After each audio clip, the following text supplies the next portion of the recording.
हरे कृष्णा, राधे राधे। विवाह पंचमी की हार्दिक शुभकामनाएं।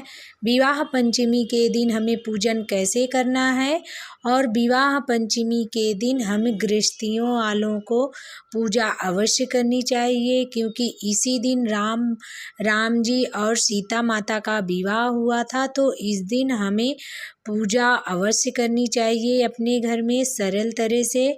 और विवाह पंचमी के दिन हमें अपने गृहस्थी में सुख समृद्धि लाने के लिए हमें पूजन अवश्य करना चाहिए। और इस बार विवाह पंचमी पड़ रही है 25 नवंबर को, दिन है मंगलवार, तो बड़ा ही शुभ दिन है।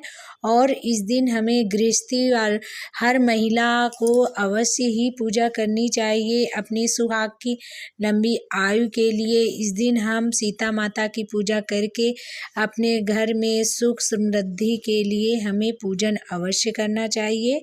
और कुछ उपाय भी इस दिन हमें करना चाहिए, जैसे आप राम भगवान और माता सीता के प्रतिमा के सामने आप सिंदूर दान कर अपने मांग में अवश्य भरें। तो चलिए जानते हैं हमें विवाह पंचमी के दिन पूजन कैसे करना है, चौकी किस दिशा में लगानी है। तो सबसे पहले हमें स्नान आदि करने के बाद हम अलग से भी चौकी लगा लेंगे, या आप घर के मंदिर में भी इसी तरह से पूजा कर सकते हैं। तो हमें पूर्व की ओर मुख करके हमें चौकी लगानी है। चौकी पर लाल या पीले कलर का आप वस्त्र बिछा दीजिए। इसके बाद हम विवाह पंचमी की पूजा कर रहे हैं, तो सबसे पहले हमें गणेश जी की स्थापना करनी है, गणेश जी का आवाहन करना है। फिर इस तरह की आप प्रतिमा या फोटो आपके पास जो हो, आप जैसे राम दरबार की भी फोटो प्रतिमा रख सकते हैं, या आप अलग से राम जी और सीता माता की है तो आप उसको भी रख सकते हैं। तो हम फोटो विराजमान कर देंगे। इसके बाद हम दीपक प्रज्वलित करेंगे, और दीपक प्रज्वलित करके हम अपने संकल्प लेंगे अपने हाथों में थोड़े से अक्षत या फूल रख कर कि हम हे माता सीता राम भगवान जी आपके समीप हम पूजा करने जा रहे हैं। इस दिन आपका विवाह हुआ था, तो आप जैसे आपके घर परिवार में सदैव सुख समृद्धि रहती है, ऐसे हमारे घर परिवार में जीवन में सुख समृद्धि दे दीजिए। इस तरह से हम संकल्प करके हम जल की छींटे लगा देंगे। और फिर हम प्रेम पूर्वक जल की छींटे लगाने के बाद हम स्नान का भाव दे देंगे। फिर सर्वप्रथम हमें वस्त्र अर्पण करने हैं, तो आप जैसे जनेऊ भी अर्पण कर सकते हैं, नहीं तो इस तरह की आप मौली या आप जैसे वस्त्र लेकर आए हैं तो आप वो भी पहना सकते हैं।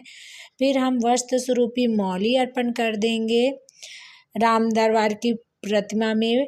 फिर उसके बाद हमें इस दिन विवाह पंचमी के दिन हमें सिंदूर जैसे आप लाल लगाते हैं या पीला, तो हमें सीता माता को इस दिन सिंदूर नया लाकर अर्पण करना है। अपने राम दरबार प्रतिमा में जो सभी देवी देवता है, जैसे हनुमान जी, राम जी, लक्ष्मण जी और शत्रुघ्न, सभी देवी देवता बने हुए हैं, हम उनको भी इसी तरह से कुमकुम है और चंदन है, रोली है, अक्षत है लगा देंगे। और सीता माता को हम इस दिन सिंदूरे से सिंदूर चढ़ाएंगे, और वही सिंदूर हम अपने मांग में लगाएंगे, क्योंकि सीता माता का इस दिन विवाह हुआ था। तो हमें आशीर्वाद स्वरूप हमें वो सिंदूर अपने मांग में अवश्य लगाना है, माता से प्रार्थना करके। फिर राम भगवान को पीली वस्तुएं अत्यंत प्रिय हैं, तो हम पीले पुष्प चढ़ा देंगे। और विवाह में गुलाब के पुष्प बहुत विशेष माने जाते हैं, तो हम गुलाब की माला अर्पण कर देंगे, आप फूल चढ़ा दीजिए। फिर आप भोग में जैसे आप चूरमे के लड्डू बनाए हों, या आप भोग में और भी कोई मिठाई बनाई हो तो उसका भोग लगा दीजिए, फलों का भोग लगा दीजिए।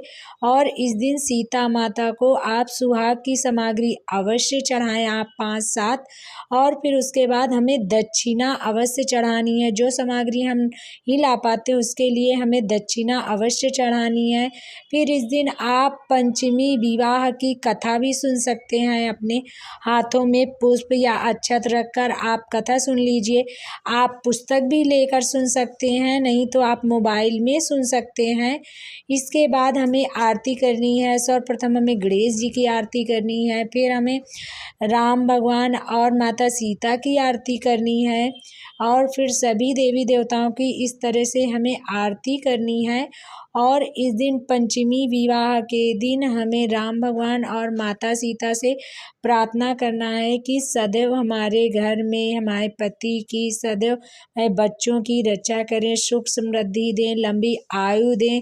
इसके लिए हमें इस दिन पूजन अवश्य करना चाहिए विवाह पंचमी के दिन, क्योंकि इसी दिन हमें विवाह में जैसे आप पूजा संपन्न कर देंगे तो फिर हम हाथ जोड़कर हमें प्रार्थना करनी है। इस तरह से हमारी विवाह